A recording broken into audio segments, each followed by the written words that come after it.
जय श्री राम, नमस्कार, जय जगन्नाथ। मैं आचार्य कुलदीप। आज 1 मई सन 2024 की तारीख को लेकर के हमने जन्मांक बनाया है और ये डेट बहुत खास है, बहुत इम्पोर्टेंट है। अभी तक जो गुरु महाराज थे वो 1 नंबर की राशि पर, मेष राशि पर गोचर कर रहे थे और 1 मई को दोपहर के बाद वो मेष राशि से चल करके वृषभ राशि पर चले जाएंगे। तो जिनका चंद्रमा मेष राशि पर बैठा था या अभी भी बैठा हुआ है, उनके जीवन में क्या परिवर्तन आएगा, पिछले साल का जीवन कैसा रहा, इसमें कोई चर्चा करने से कोई लाभ भी नहीं है, लेकिन आगे के जीवन में क्या परिवर्तन आने वाला है, इस पे चर्चा करनी है। मन में प्रश्न उठ रहा होगा कि एक ग्रह के बदल जाने से क्या सब कुछ परिवर्तन हो जाता है।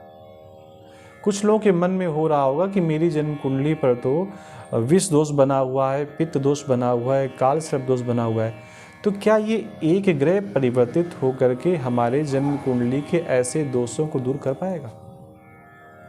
क्या ये एक ग्रह परिवर्तित होकर के हमारे जीवन को बदल सकता है? जी हाँ, बिल्कुल बदल सकता है। लेकिन स्थिति ये है कि वो ग्रह बड़ा हो, श्रेष्ठ हो, सर्वमान्य हो और सब उसकी बातें मानते हो, वो सबसे श्रेष्ठ हो। जहाँ वो दृष्टि डाल दे वहाँ पर चीज़ें अच्छी हो जाएं। अगर ऐसा ग्रह है तो निश्चित परिवर्तन होता है। बिल्कुल मत भूलिए कि एक अच्छा व्यक्ति अगर सत्ता के श्रेष्ठ पद में पहुंच जाए, बैठ जाए, तो उससे जो नीचे के पद के लोग होते हैं उन्हें बताना नहीं पड़ता कि आपको क्या करना है। वो बिना बताए ही काम करते हैं, क्योंकि जो व्यक्ति सत्ता के ऊंचे पद पर बैठा हुआ है वो काम करेगा तो उससे नीचे वालों को भी अपना सकारात्मक कार्य करना पड़ेगा, अपना रिजल्ट देना पड़ेगा। तो अभी तक गुरु महाराज यहाँ मेष राशि पर बैठ करके सब प्रकार की कृपा सब लोगों पर बरसा रहे थे, लेकिन अब वही गुरु महाराज 1 मई को वृषभ राशि पर चले गए हैं। तो जिनका चंद्रमा मेष राशि पर है उनके जीवन में क्या परिवर्तन आएगा, उनके जीवन में क्या स्थितियां उत्पन्न हो सकती हैं, क्या सकारात्मक हो सकता है और क्या नकारात्मक हो सकता है। देखिए, अभी तक गुरु महाराज यहाँ बैठ करके अपनी दृष्टि से 5, 7 और 9 भाव को देख रहे थे, लेकिन अब गुरु महाराज द्वितीय भाव में बैठ गए हैं। द्वितीय भाव वाणी का है। हम चंद्र लग्न से बात कर रहे हैं, चंद्र कुंडली से बात कर रहे हैं। द्वितीय भाव वाणी का है।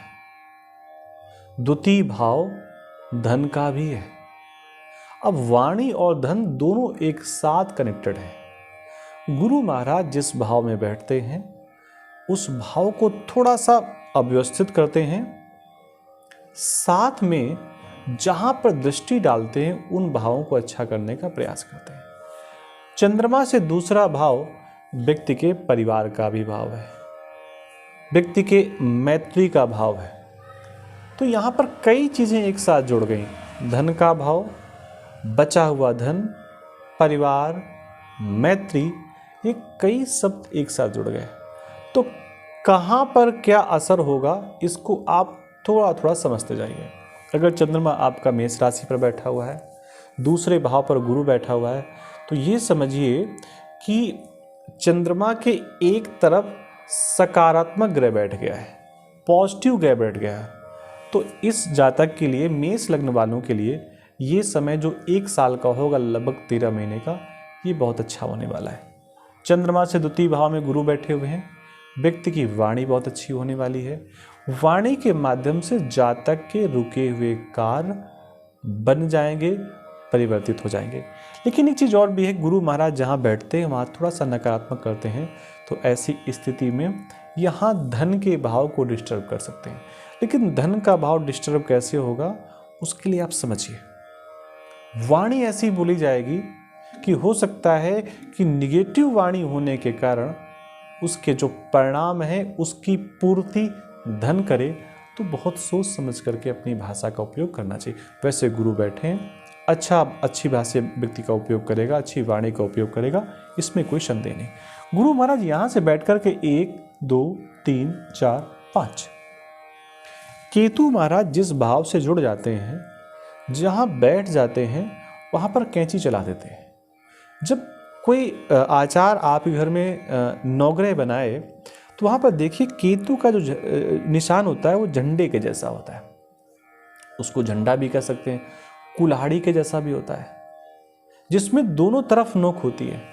तो अभी तक तो केतु महाराज रोग, ऋण और शत्रुओं के माध्यम से मेष लग्न वाले जातकों को हो सकता है थोड़ा सा परेशान कर रहे हों, लेकिन अब गुरु महाराज की गंगा जल वाली दृष्टि, 5वीं दृष्टि आपकी कुंडली पर पड़ रही है, तो निश्चित मानिए अगर लंबे समय से आपके जीवन में बीमारी है तो वो अब बीमारी आपकी दूर होने वाली है।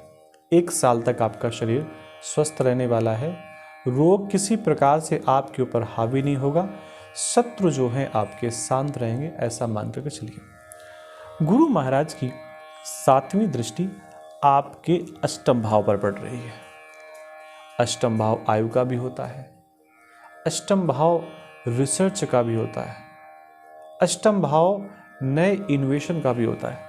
ऐसी स्थिति पे जब आपको रोग नहीं होगा, क्योंकि वहाँ पर दृष्टि गुरु की पड़ रही है, तो फिर आपकी आयु में भी परिवर्तन आएगा। ये मेष राशि वालों के साथ ऐसी स्थितियाँ क्रिएट हो सकती हैं।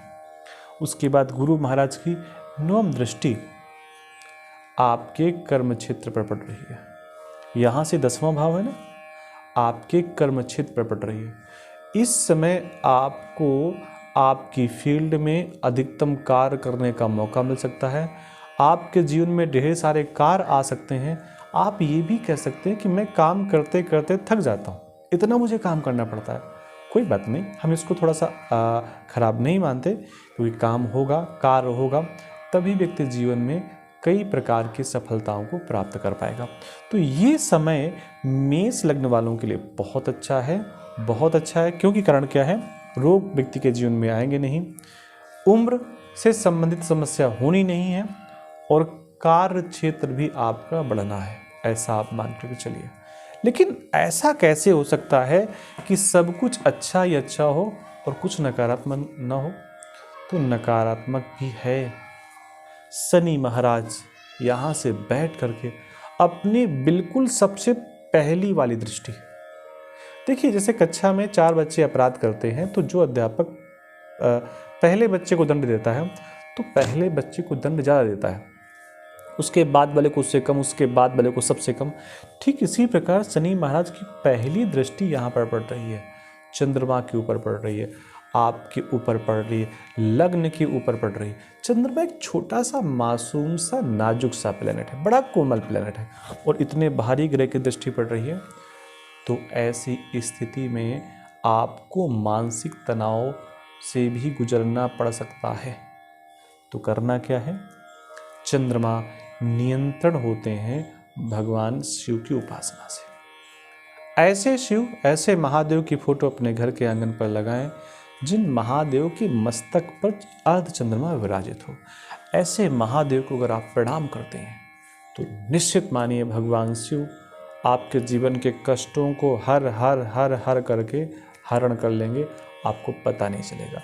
आपकी मानसिक समस्या कब दूर हो जाएगी ये आपको अपने आप को नहीं पता चलेगा। तो शिव की शरण में जाने की आवश्यकता है। गुरु ऑलरेडी आपके ऊपर कृपा किए हुए हैं, गुरु हैं भगवान कृष्ण, और जो शिव से चंद्रमा नियंत्रण होता है, तो दोनों की उपासना, गुरु की तो ऑलरेडी कृपा आपको प्राप्ति हो रही है, बस शिव की कृपा प्राप्त करने की आवश्यकता है। तो जो जीवन का मानसिक तनाव है, ये आपका मानसिक तनाव दूर हो जाएगा और निश्चित ही आपके जीवन में सकारात्मकता आने वाली है। उपाय भी हो गया, पूरे साल आपका जीवन बहुत अच्छा रहना है।